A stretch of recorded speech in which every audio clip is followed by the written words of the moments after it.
So, what do you do when you are in an abusive relationship and you want to leave, but you feel like you have no resources and no support? Let's talk about that. Because I'm actually having a conversation with somebody over on TikTok right now that is in this exact situation. She expresses to me that she feels like she has no friends to speak of. She has no family, no support, nobody in her corner. She feels like she's completely alone. She doesn't have a job of her own, and she doesn't have access to her own money.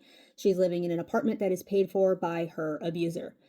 And this is actually a situation that I think a lot of us don't realize how common it is.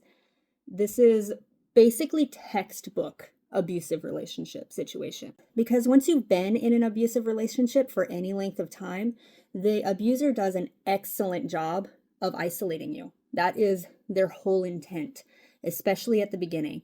And they can either do so by directly cutting you off from the people that you know, the people that usually support you, or by kind of slyly convincing you to cut yourself off from them.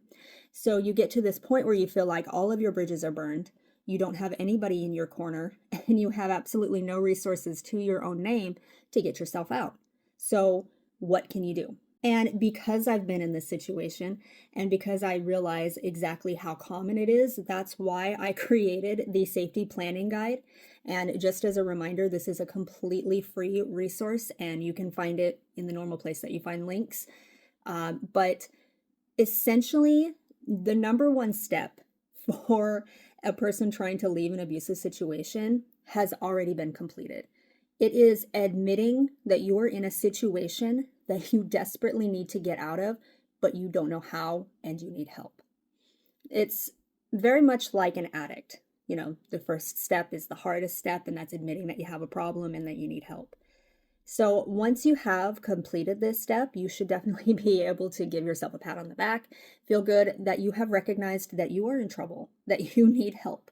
But you run into the very first roadblock of feeling like you have no idea where help can be found.